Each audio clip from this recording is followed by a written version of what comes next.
Hey y'all, summer 2022 is here and it's getting a lot hotter, so a lot of people are wearing a lot less clothing, and a lot less clothing makes concealing a firearm that much harder. So basically, a lot of people end up going to pocket carry. I always found in the summertime it to be pretty much the easiest, lowest effort, most comfortable way to still carry a gun, but not worry about having to have a cover garment or any kind of heavy jacket or anything like that. So I'm going to do my top 5 2022, for 2022 pocket guns. The list is going to be in no particular order, but just top 5 guns that I found to be decent quality and fit in the pocket nicely. Now, before I go into that, if you enjoy the content, subscriptions, comments, likes, shares, all that really help out the channel. And also, down below, there's a couple links to a couple different companies that support the channel, and they've given different gift discount codes and stuff like that. So be sure to check them out if you're looking for any cool gear at a cool discount. But anyway, let's get into the video.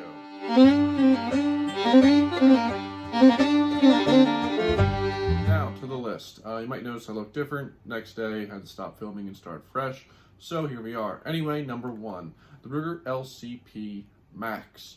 The Ruger LCP is an awesome little gun. They've had a couple of different iterations of this gun, 1, 2, and now the Max version. The first and second version were kind of the same thing, basically just single stack. The second version, they did a few changes. I actually kind of preferred the ergonomics of the first one. It looked a little bit smoother, but they've now come out with the Max, which is basically a stack-and-a-half magazine, kind of like what they did with the 365 and a few other guns lately, and it kind of gives you extra capacity. So with this, you get 10+1 capacity of 380 ACP. Very potent little round, especially for the size of the gun it's in. The thing only weighs 10 ounces, which is awesome. You know, lightweight little gun. So really a good little gun. Highest capacity 380 that you're going to find. You know, I know that as this video comes out, there's a couple companies that have kind of followed in the footsteps of basically Ruger, and they're now doing stack-and-a-half 380 pocket guns. But Ruger kind of, you know, is, for me, Ruger's kind of the main brand that I like for stuff like that. You know, you're getting a good, reliable product. Usually, you know, everybody's got gremlins, but they're not terrible. I've got several Rugers, never really had much of an issue. Their customer service seems pretty good, at least from what I've experienced. So the Ruger LCP Max is definitely a good little gun if you're looking for a 380 semi-auto that has a little more capacity than, say, some of the older pocket 380s like your CW 380s, P380s, the older LCPs, and then the Smith & Wesson Bodyguard. So that basically is my number 1. All right, number 2 is the Smith & Wesson J-frame. Now, the Smith & Wesson J-frame, I'm not going to give an exact model because there's a ton of different models. They have a ton of different models, different frame materials, and different calibers. Right now, prominently, you're going to have 357 and 38. They've done them in 22. They've done them in 9mm. Right now, 38 Special and 357 are going to be your two big guns. Of course, with 357, you're going to go a little bit more pricey because you're getting into the scandium frame stuff or steel frame, which I would not recommend a full steel snubby in this instance because in your pocket it's kind of heavy. That's why the Kimber K6S is not on this list. Even though it's basically the same size as a J-frame, it's too heavy, at least in my opinion. But the J-frames are awesome because it's kind of, I would consider a J-frame size revolver to kind of be your max size. It's going to fit in a pocket and conceal well, but with the right holster, it's by no means stands out. Again, fairly lightweight. I have a 638, that's my personal choice. J-frame, 14 ounces, shrouded hammer. Shrouded hammer models and the hammerless models of these guns are really good for in the pocket because there's no hammered snag on your pocket. You know, of course, with revolvers, you know, the old, it could be fired in your pocket is a possibility depending upon how you carry it. I'm not recommending that. I'm just saying it's something, you know, people have in the past brought up as a good reason to have a revolver in the pocket versus semi-auto is the fact that you can usually fire it in the pocket as a last-ditch effort.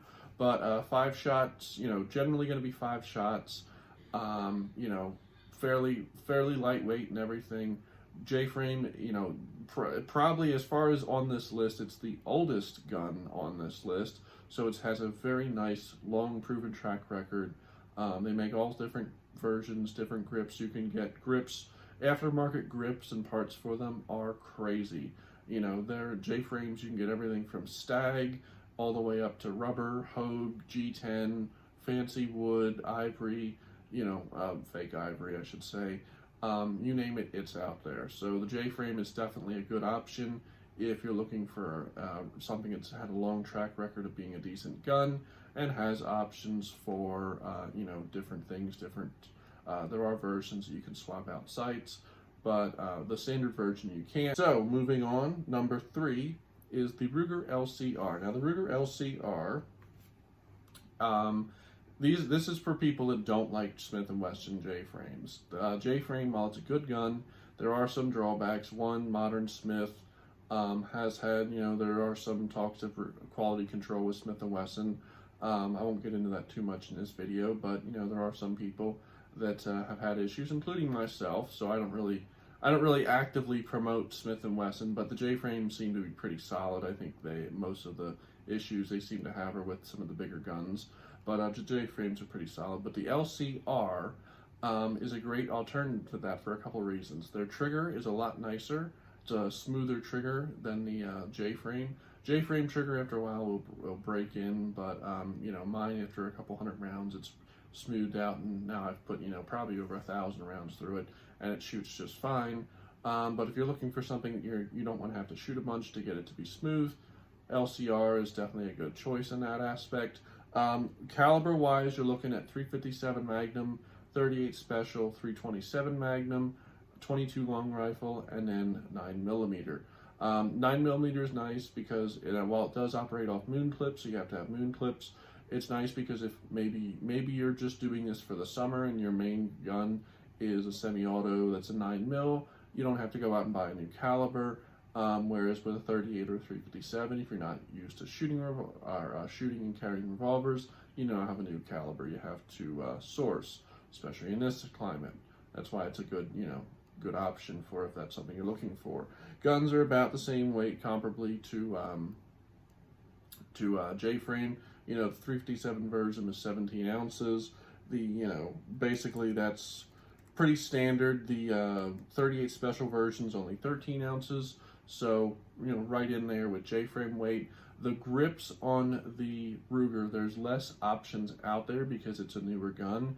But if you're looking for just a comparable set of grips, the gun comes from the factory with a Hogue overmolded grip, which is like a mono grip, and it's a really nice grip that helps reduce recoil. I would say as far as which gun shoots smoother, the Smith & Wesson's probably a harder shooting gun, whereas the LCR with the mono grip, which you can get a mono grip for a J-frame, but I'm talking out the box, the mono grip is going to be a better shooting, better handling gun, or a better handling grip for your gun.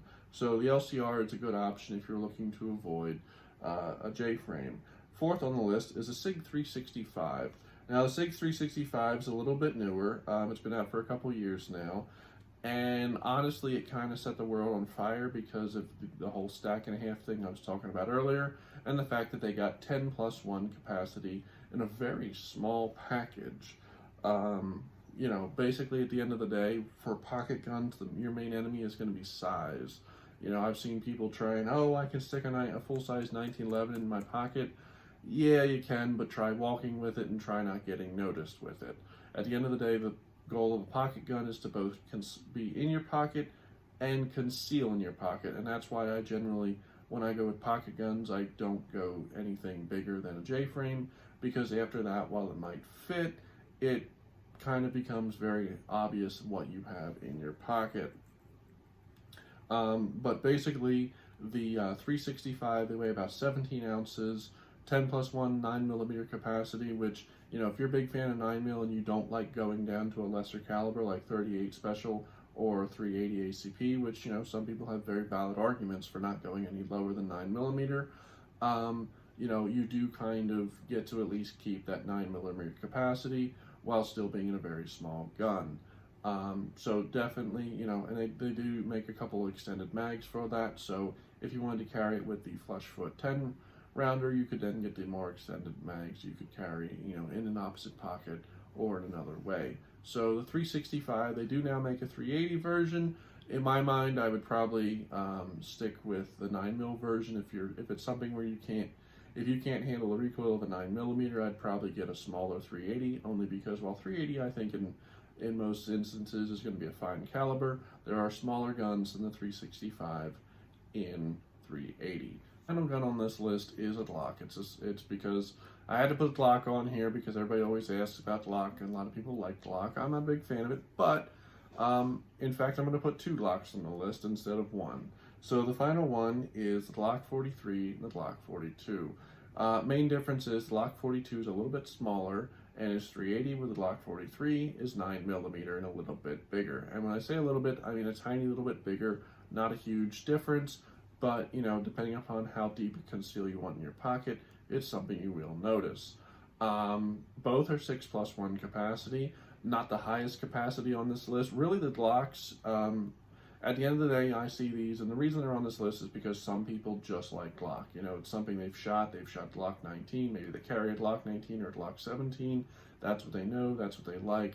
So, you know, people are just looking for something maybe a little bit smaller, but with the exact same performance, reliability, and manual of arms as a Glock, so that's why these are on this list.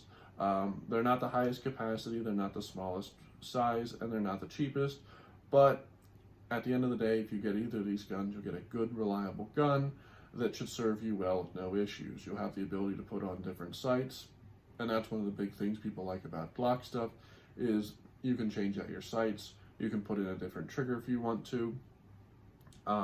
You know, you can usually get extended mags for just about anything Glock out there you're looking for. So definitely, if you're just looking for a simple, works all the time gun, either of these will do fine. These guns are going to get your standard striker fire Glock trigger, nothing crazy, but it'll do the job.